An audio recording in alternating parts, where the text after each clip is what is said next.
परभनी शहर से इस वक्त की सबसे बड़ी सियासी खबर।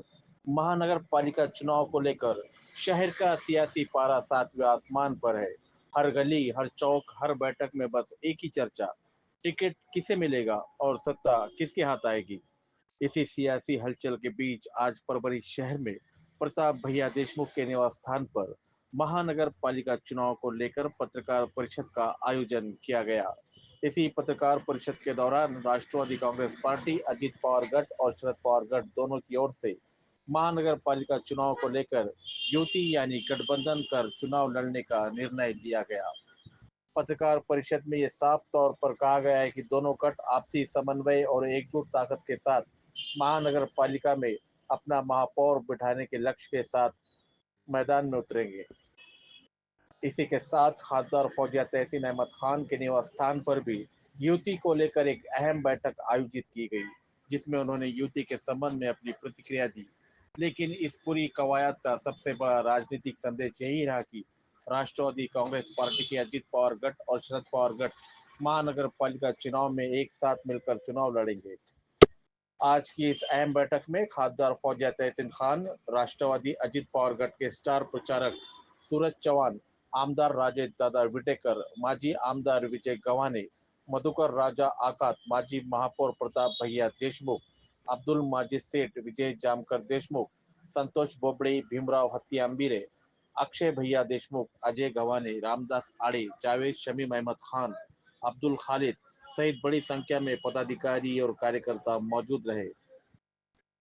लोक पुकार न्यूज डिजिटल से बात करते हुए नेताओं ने साफ कहा कि पिछले चुनाव में गुटबाजी और अंदरूनी नाराजगी की वजह से पार्टी को बड़ा नुकसान उठाना पड़ा, लेकिन इस बार दोनों गठ की युति के जरिए एकजुट ताकत के साथ चुनाव लड़ने का फैसला महानगर पालिका में महापौर की कुर्सी तक पहुंचाने का रास्ता आसान बना सकता है। नेताओं का ये भी कहना है कि अगर कार्यकर्ता और उम्मीदवार पार्टी लाइन में रहकर काम करते हैं तो परभनी महानगर पालिका में सत्ता परिवर्तन तय माना जा रहा है। अब देखना यह होगा कि ये युति मैदान में कितनी मजबूती से उतरती है और क्या वाकई परभनी शहर को एक मजबूत और स्थिर नेतृत्व मिल पाता है या नहीं। फिलहाल परभनी की सियासत में युति ने राजनीतिक हलचल और तेज कर दी है। कैमरामैन इमरान के साथ एडिटर सैयद अयूब, संवाददाता शेख इकराम और ये रिपोर्ट लोक पुकार न्यूज डिजिटल परभणी। राष्ट्रवादी काँग्रेसच्या वतीनं आपलं सर्वांचं या ठिकाणी मी स्वागत करतो. आज आपल्याशी वार्तालाप करण्यासाठी आमच्या राष्ट्रवादी काँग्रेसचे उपाध्यक्ष तथा स्टार प्रचारक आदरणीय सूरजजी चव्हाण साहेब या ठिकाणी आपल्याशी संवाद साधणार आहेत. त्याचबरोबर आमच्या जिल्ह्याचे कोऑर्डिनेटर आदरणीय मधुकर राजा आदर साहेब हे देखील आपल्याशी या ठिकाणी संवाद साधणार आहेत. तसेच आपले ग्रामीणचे जिल्हाध्यक्ष तथा आमदार माननीय राजेशदादा विटेकर साहेब या ठिकाणी आमचे विरोधी पक्ष नेते तथा गटनेते विजयरावजी जामकर, दादासाहेब जिट्टेंगशे, रोहनजी युवक जिल्हाध्यक्ष रोहनजी सामाले, युवक नेते अक्षयजी देशमुख आणि सर्व पत्रकार बांधव या ठिकाणी आपण आपल्याशी सुरुवातीस आदरणीय सूरज चव्हाण साहेब आपल्याशी सर्व पत्रकार बांधवाचं या ठिकाणी हार्दिक स्वागत. सगळ्यांना नमस्कार.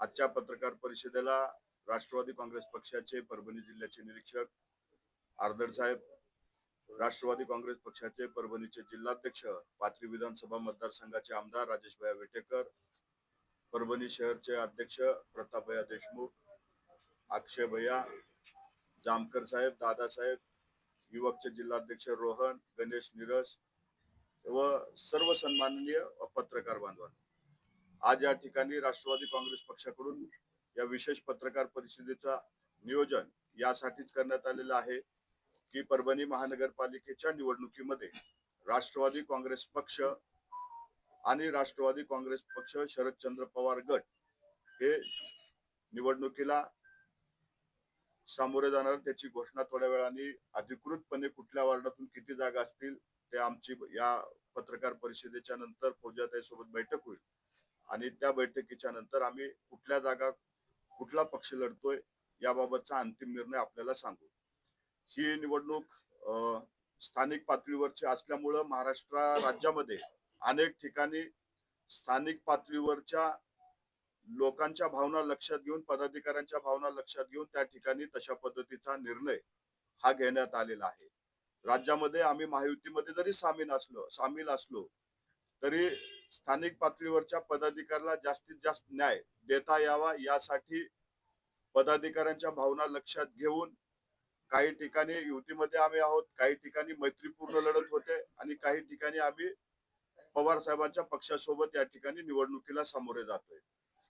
ही निवडणुकीला सामोरे जात असताना आम्ही आमच्या पदाधिकाऱ्याला जास्तीत जास्त न्याय भेटावा या उद्देशानेच हा निर्णय घेतलेला आहे. या निर्णयामुळे कुठेही राज्यामध्ये जी महायुती आहे त्याच्यामध्ये कुठेही परिणाम होणार नाही. कारण प्रत्येक पक्षाने ही निवडणूक लढत असताना किंवा निवडणुकीला सामोरे जात असताना स्थानिक पातळीवरच्या ऍडजस्टमेंट बघून त्या ठिकाणी आघाडी आणि युती केलेली आहे.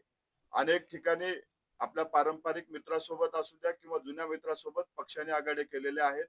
या आघाडीचा राज्याच्या महायुतीवर कुठलाही परिणाम होणार नाही. ही आघाडी फक्त स्थानिक पातळीवरती असून पदाधिकाऱ्यांच्या भावना लक्षात घेऊन केली गेलेली आघाडी आहे. त्यामुळं आपले जे काही प्रश्न असतील ते आपण आता विचारावे. महायुतीमध्ये खास करून भारतीय जनता पक्षाकडून शिवसेनेला जवळ करण्यात येते. अजितदादांच्या राष्ट्रवादीला म्हणजे तुमच्या पक्षात जवळ नाही, त्याच कारणामुळे शरद पवारांच्या राष्ट्रवादीला जवळ करतायत का तुम्ही? बघा, एक तरी पारंपरिक राष्ट्रवादी काँग्रेस पक्ष आणि भारतीय जनता पार्टी अनेक वर्षापासून विरोधात एकमेकाच्या सोबत लढले गेलेले आहे.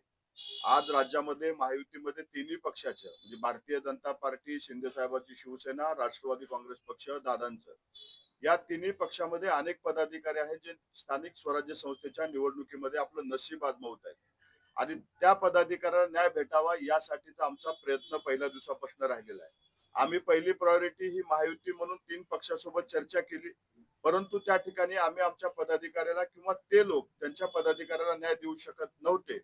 म्हणून हा निर्णय या ठिकाणी पदाधिकाऱ्याला न्याय देण्यासाठी घेण्यात येतोय.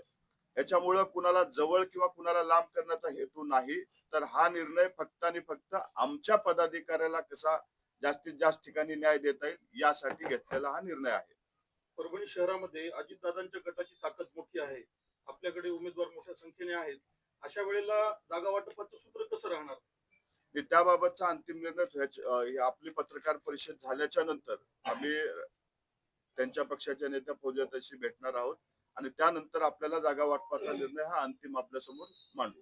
त्यांच्याकडून जर समसमान जागा वाटपाचं सूत्र आलं तर अशा वेळेला काही, कारण आपल्याकडून इच्छुकांची संख्या जास्त आहे. प्राथमिक चर्चा आमची झालेली आहे.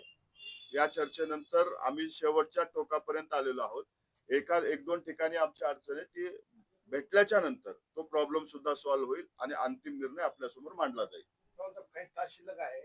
आता प्रेस घेतली तुम्ही, या प्रेसमध्ये शरद पवारांचे राष्ट्रवादीचे नेते अपेक्षित होते, युतीची घोषणा होता, मग कोणीच दिसत नाही त्यांच्या. थोड्या वेळानं तुम्ही आमच्या सोबत चला, तेही आपल्याला आमच्या सोबत दिसतील. आता ही पत्रकार परिषद झाल्यानंतर आम्ही सर्वजण त्यांच्याकडे जाणार आहोत. तिथं बसून चर्चा होईल आणि त्या चर्चेनंतर अंतिम निर्णय आम्ही तिथं कुठल्या जागा, कुठले प्रभाग हे त्यांना आहेत, कुठले प्रभाग आमच्याकडे आहेत तो आम्ही जाहीर करू. निवडणुकीच्या पार्श्वभूमीवर आता काही नवीन चेहरे आपल्या राष्ट्रवादीमध्ये प्रवेश करत आहेत. कसा न्याय मिळवून देणार आहेत, जे निष्ठावंत कार्यकर्ते असतील किंवा जे नवीन कार्यकर्ते येत आहेत? राष्ट्रवादी काँग्रेस पक्षाने नेहमीच नव्या जुन्याला सोबत घेऊन पक्ष बांधणीकडे लक्ष दिलेलं आहे. प्रत्येकाचा सन्मान राखण्याचं काम हे राष्ट्रवादी काँग्रेस पक्षाचे नेते, राज्याचे उपमुख्यमंत्री अजितदादा पवार यांनी केलेलं आहे. आगामी काळात स्थानिक स्वराज्य संस्थेच्या निवडणुकीमध्ये सुद्धा आमची प्रायोरिटी जो उमेदवार निवडून येईल त्याला तिकीट देण्याची प्रायोरिटी राहणार आहे. त्यानंतर जो पक्षासाठी मेहनत घेत त्याला वेगवेगळ्या माध्यमातून त्याचा सुद्धा मान सन्मान राखण्याचं काम हे पक्ष नेतृत्वाकडनं केलं जाणार आहे. त्याच्यामुळं नव्या जुन्याचा वाद निर्माण न होता आमची प्रायोरिटी आमचा पक्ष स्थानिक स्वराज्य संस्थेमध्ये क्रमांक 1चा पक्ष कसा होईल, महानगरपालिकेवरती कसा राष्ट्रवादीचा झेंडा फडकेल यासाठी आमचा प्रयत्न असणार आहे. नव्या जुन्याचे वाद आमचे नेते सक्षमपणे सोडवतील. पुढच्या निवडणुकीचं द्योतक आहे का? दोन्ही राष्ट्रवादी एकत्र येतात या दोन तर तिकडचे नियुक्ती, हे तिसरं झालं. हे पुढच्या निवडणुकीला काय होईल ते आताच गणित बांधू शकत नाहीत, कारण हे राजकारण रोजच्या रोज बदलत असतं. त्याच्यामुळं आता आमची पहिली प्रायोरिटी आहे की स्थानिक स्वराज्य संस्थेमध्ये राष्ट्रवादी काँग्रेस पक्षाचा झेंडा महानगरपालिकेवर फडकवणे, आपल्या पदाधिकाऱ्याला न्याय देणे आणि जास्तीत जास्त सदस्य या निवडणुकीमध्ये निवडून आणणे. या निवडणुकीच्या गणितामुळं मला वाटतं पुढचे गणित बांधणं हे घाईचं ठरेल. त्याच्यामुळं आत्ताच कुठले अनुमान न बांधता आमची प्रायोरिटी, आमचं ध्येय या महानगरपालिकेमध्ये राष्ट्रवादीचा झेंडा फडकवणे आहे. परभनी जिले में महानगर पालिका पे हमेशा राष्ट्रवादी का ही झंडा फड़का हुआ है और आज भी ग्राउंड रिपोर्ट पर नंबर 1 पे जो राष्ट्रवादी अजित पवार है, इसके बावजूद भी शरद पवार से आपका गठबंधन करना यानी कि कार्यकर्ताओं के साथ एक गति दापना जैसा बात नहीं होती। ऐसा नहीं है कि राष्ट्रवादी कांग्रेस पार्टी हमेशा सबका सम्मान करने वाली पार्टी है, सबको साथ लेकर जाने वाली पार्टी है। शरद चंद्र पवार पार्टी की तरफ से हमें प्रस्ताव आया था, तो उनका भी मान सम्मान रखना हमारी जिम्मेदारी है और वो जिम्मेदारी हम निभा रहे हैं। वो आने से हमारे किसी भी पदाधिकारी पे अन्याय नहीं होगा, इसकी पूरी कोशिश हम करेंगे। राष्ट्रवादी काँग्रेसला शरद पवार गटाचा प्रस्ताव आला होता, त्यामुळे सोबतच वंचितचा सुद्धा प्रस्ताव आल्याची माहिती आहे. त्या संदर्भात काय झालेलं आहे? नाही, त्यांचा प्रस्ताव आला होता पण त्याच्यामध्ये पुढे काही चर्चा झालेली नाहीये, त्याच्यामुळे तो प्रस्ताव तिथंच थांबलेला. हे बंडखोरी जरी झाली, काही लोकांचं समाधान करण्यामध्ये नक्कीच आम्हाला यश भेटेल, कारण मला पूर्ण विश्वास आहे की आमचे पदाधिकारी अजितदादांच्या नेतृत्वावर विश्वास ठेवून कुठेही बंडखोरी करणार नाहीत. आणि हे राजकारण एक दोन ठिकाणी झाली तरी मला वाटतं इथं प्रताप भैया आहेत, अक्षय भैया आहेत, राजेश भैया आहेत, हे सगळे भैया मिळून सगळी बंडखोरी थांबवतील. संध्याकाळी कधीपर्यंत दुपारपर्यंतच आपल्याला लवकरात लवकर, जितकं लवकर होईल तितकं लवकर आम्ही तुम्हाला कळवण्याचा प्रयत्न करू. आपण भाजपच्या विरोधात लढत आहोत. निवडणुकीच्या नंतर आपण भाजपसोबत जाणार का? म्हणजे महापालिकेत सत्ता आणण्यासाठी भाजपसोबत युती वगैरे करणार का? आमची लढाई परभणीच्या विकासासाठी आहे. आमची लढाई कुणाच्या विरोधात नाही, तर आम्हाला परभणी शहर चांगलं करायचंय. परभणी शहरातले जे काही प्रश्न आहेत, रस्त्याचे असतील, पाण्याचे असतील, ते प्रश्न सोडवण्यासाठी आमचा प्रयत्न असणार आहे आणि त्यासाठी आम्ही लढतोय. त्याच्यामुळे आम्ही कुणाच्या विरोधात लढतोय असं नाही, तर आमची लढाई ही इथल्या समस्यासाठी आहे. त्याच्यामुळं पुढे काय होईल यापेक्षा आम्हाला काय बेस्ट करायचं यावरती आमचं जास्त फोकस असेल. इलेक्शन आपण भाजपसोबत युती करणार का? नाही, भाजपासोबत करायची गरजच पडणार नाही, कारण परभणीकरांचे आशीर्वाद इतके भेटतील की या महानगरपालिकेवर राष्ट्रवादीचा झेंडा एक हाती फडकेल. धन्यवाद. अक्षय भैया तिघं मिळून परभणीत भैयाची स्मेल करू शकतात का महापालिकेत? आता तुम्हीच मला सांगितलं, तुमच्यामधूनच सूर आले की परभणीचं राष्ट्रवादीचं पारड जड आहे, तर मग हे तीन भैया करिश्मा नगरपंचायतीमध्ये केले तर महानगरपालिकेत का नाही करणार? आज परभणी जिल्ह्यामध्ये नगरपंचायत, नगर परिषदेच्या निवडणुकीमध्ये राष्ट्रवादी क्रमांक 1चा पक्ष राजेश भैयाच्या नेतृत्वातच झालेला आहे. तर हे तिन्ही भैया या ठिकाणचं परत एकदा निर्विवादपणे यश या ठिकाणी मिळवतील, हा विश्वास आम्हाला आहे. करिश्मा पाहिजे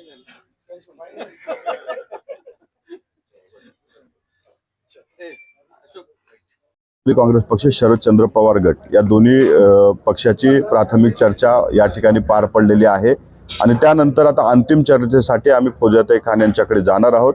त्या ठिकाणी गेल्याच्या नंतर आम्ही आमचा अंतिम निर्णय तिथून आम्ही जाहीर करणार आहोत. पण प्राथमिक चर्चेमध्ये आम्ही दोन्ही राष्ट्रवादी एकत्रित येऊन निवडणुकीला सामोरे जाण्याचं या ठिकाणी ठरवलेलं आहे. आम्ही एकत्रित जरी येत असलो तरी आम्ही जास्तीत जास्त आमच्या पदाधिकाऱ्याला न्याय देण्याचं काम आणि पदाधिकाऱ्यावर अन्याय होणार नाही याची काळजी घेण्याचं काम हे आम्ही या ठिकाणी करणार आहोत. या ठिकाणी एकत्र येण्याचा उद्देश आणि हेतू हाच आहे की परभणीमध्ये सेक्युलर विचाराचा पक्ष सत्तेत आला पाहिजे, म्हणजे विकासाचं ध्येय ठेवणारा पक्ष यात सत्तेत आला पाहिजे आणि त्यासाठी आम्ही एकत्रित आलेलो आहोत. इथं जरी एकत्रित आलेलो असलो तरी या एकत्रित येण्यामुळे राज्याच्या महायुतीवरला कुठलाही परिणाम नाही, कारण तिन्ही पक्षांनी ज्या वेळेस या निवडणुकीला सामोरे जात होतो त्यावेळेस एक निर्णय झाला होता की स्थानिक पातळीवर पदाधिकाऱ्याच्या भावना लक्षात घेऊन त्या ठिकाणी निर्णय घ्यायचा आहे. आम्ही आमच्या पदाधिकाऱ्याच्या भावना लक्षात घेऊन दोन्ही राष्ट्रवादी या ठिकाणी एकत्रित आहे आणि पुढच्या महानगरपालिकेमध्ये राष्ट्रवादी काँग्रेस पक्षाचा झेंडा महानगरपालिकेवर फडकवण्यासाठी आम्ही सज्ज आहोत. एक बघा की आपण पाहिलेलं आहे प्रत्येक प्रभागात, वॉर्डामधून अनेक लोक हे राष्ट्रवादी काँग्रेस पक्षाकडनं निवडणूक लढण्यासाठी इच्छुक आहेत.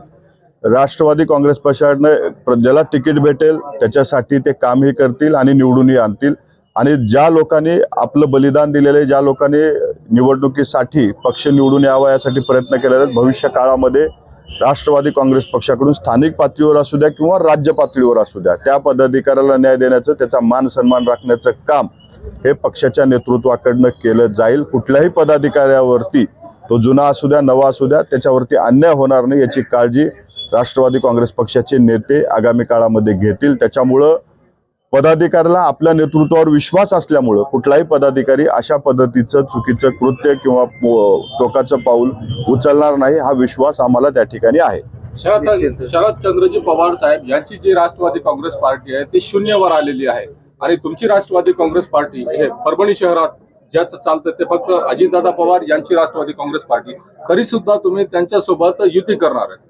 बघा, कुठल्याही पक्षाला आम्ही कमी लेखत नाही. ज्या निवडणूक प्रक्रियेमध्ये जे पक्ष उतरत असतात त्याची कमी जास्त ताकद नक्कीच असते. ताकद जरी कमी जास्त असली तरी मान सन्मान राखण्याची जबाबदारी प्रत्येक पक्षाची किंवा मित्र पक्षाची असते. आम्ही त्यांचा व्यवस्थित मान सन्मान राखून त्यांना कमी न लेखता या ठिकाणी मान सन्मानानं आम्ही एकत्रित येऊन इथल्या महानगरपालिकेवरती कसा राष्ट्रवादी काँग्रेस पक्षाचा झेंडा फडकेल यासाठी काम करणार आहोत. प्रत्येक जण अलग अलग आहे. आम्ही आमच्या चिन्हावरती त्या ठिकाणी निवडणुकीला सामोरे जाणार आहोत. कांग्रेस पक्ष शरदचंद्र पवार पार्टी की तरफ से हमें एक प्रस्ताव आया था. उस प्रस्ताव पर एक पॉजिटिव विचार हम लोगों ने, हमारे स्थानिक लीडर लोगों ने सब किया है और उसके बाद हम उस एक नतीजे पर पहुंच रहे हैं. प्राथमिक चर्चा हमारी हुई है. अंतिम चर्चा आपके प्रेस के बाद हम लोग राष्ट्रवादी कांग्रेस पार्टी शरदचंद्र पवार गट के नेता फौजत खान इनसे मिलने जा रहे हैं और उसके बाद हमारा अंतिम निर्णय जाहिर होगा. मगर ये निर्णय जाहिर करने से पहले हमारे जो भी पदाधिकारी उस वार्ड से, उस प्रभाग से इच्छुक थे, उनके ऊपर अन्याय नहीं होगा, इसकी पूरी जिम्मेदारी हमारे यहाँ के नेता, राज्य के नेता सब लोग लेंगे. क्योंकि अजीत दादा का कार्यक्रम ऐसे है कि अजीत दादा किसी कार्यकर्ता अन्याय नहीं होना देते. हमारी पार्टी सम्मान देने का काम अजीत दादा और यहाँ के नेता हमारे करेंगे. हमारे एक आने से किसी के ऊपर अन्याय नहीं होगा और ये पूरी उसकी पूरी बोलते प्रायोरिटी हो या पूरी कोशिश हमारी यही रहेगी कि हमारा कार्यकर्ता को न्याय देने का काम हम जरूर करेंगे. अभी हमारे यहाँ की जनसात फौजियत ये तो नहीं कि एक सेकुलर पार्टी और एक आप जो तो पहले आप जो युति में गए हुए. देखिए, पहली बात तो राष्ट्रवादी कांग्रेस पार्टी की विचारधारा और भारतीय जनता पार्टी की विचारधारा अलग है. जब जब विचारधारा की बात हुई तब तब राष्ट्रवादी कांग्रेस पार्टी की तरफ से पहला विरोध राष्ट्रवादी कांग्रेस पार्टी ने बीजेपी को किया है. इसका मतलब यह नहीं कि राष्ट्रवादी को वोट मतलब बीजेपी को वोट, राष्ट्रवादी को वोट मतलब डेवलपमेंट को वोट, राष्ट्रवादी को वोट मतलब शिव शाहू फुले अम्बेडकर के विचारधारा मानने वालों को वोट, राष्ट्रवादी को वोट मतलब सेक्युलर आइडियोलॉजी को वोट. इस पर हम काम करने वाले हैं. अभी इलेक्शन का माहौल है. जो आपके बंडू जादव जी है वो खाली माहौल खराब करने के लिए ऐसे बहुत सारे स्टेटमेंट आने वाले दिनों में आएंगे, क्योंकि उनको मालूम है यहाँ पर उनकी फाइट राष्ट्रवादी कांग्रेस पार्टी के साथ है. ऐसे अनेक बयान उनकी तरफ से आएंगे. मगर महाराष्ट्र की जनता, परभनी की जनता जानती है कि राष्ट्रवादी को मत मतलब डेवलपमेंट को वोट है उनका. इसीलिए जनता किसको वोट देना जानती है, वो देगी. ये आने वाले चुनाव में आपको दिखेगा और मुझे पूरा विश्वास है कि परभनीकर पूरा राष्ट्रवादी के साथ खड़े रहेंगे. आज राष्ट्रवादी कांग्रेस शरद पवार और राष्ट्रवादी कांग्रेस अजित पवार दोनों की चर्चा यहाँ पर हुई और अंडरस्टैंडिंग के साथ ये तय हुआ कि हम आने वाली महानगर पालिका में एक साथ चुनाव में उतरने वाले हैं और एक साथ हम पूरे सीट इस शहर में लड़ाने वाले हैं. परभनी शहर महानगर पालिका में हमारा मेयर रहेगा, हमारी सत्ता रहेगी, ऐसा हम पूरी तरह उम्मीद में है. और आपने जो बोला पाथरी में उसमें वो हमारे आपस के झगड़े में थोड़ी से नुकसान उठाना पड़ा, उस बात को हम समझते. इसलिए परभनी में अजीत दादा गढ़ और शरद पवार गढ़ दोनों दो गढ़ अलग नहीं, एक बोल के एक ताकत से लड़ने वाले. और परभनी कॉरपोरेशन पहले भी हमारी थी कांग्रेस और उनके साथ, लेकिन लोग इधर उधर भागे तो भी लोग हमारे साथ आए, हम हमारे विचारों के साथ है. इसलिए दो गट एक जगह आके परभणी में लड़ रहे हैं, उसका परभणी जिला ने हमेशा राष्ट्रवादी कांग्रेस पार्टी पर प्यार किया है, हमेशा राष्ट्रवादी कांग्रेस पार्टी का साथ दिया है। अभी जो चुनाव हुए उसमें भी राष्ट्रवादी कांग्रेस पार्टी एक नंबर की पार्टी यहाँ पर थी और आने वाले चुनाव में भी राष्ट्रवादी कांग्रेस पार्टी नंबर 1 की पार्टी रहेगी, क्योंकि ये परभणी के लोगों का प्यार अजित दादा हो पवार साहब हो दोनों के ऊपर हमेशा से रहा है। आने वाले चुनाव में भी ऐसा ही प्यार बरकरार उनका राष्ट्रवादी कांग्रेस पार्टी के नेताओं के ऊपर रहेगा। आज हम यहाँ एक विचार के साथ यहाँ पर एक हुए हैं। परभणी के आने वाले महानगर पालिका चुनाव में हमारा लक्ष्य यही है कि परभणी का विकास करने के लिए हम लोग साथ में आए और साथ में चुनाव लड़ेंगे। मतदाताओं को यही आह्वान करना चाहूंगा कि राष्ट्रवादी कांग्रेस पार्टी ने हमेशा विकास की राजनीति की है और उस राजनीति को ध्यान में रखते हुए परभणी की जनता ने हमें साथ दिए। परभणी का चेहरा मोहरा बदलने के लिए राष्ट्रवादी कांग्रेस पार्टी मैदान में उतरेगी।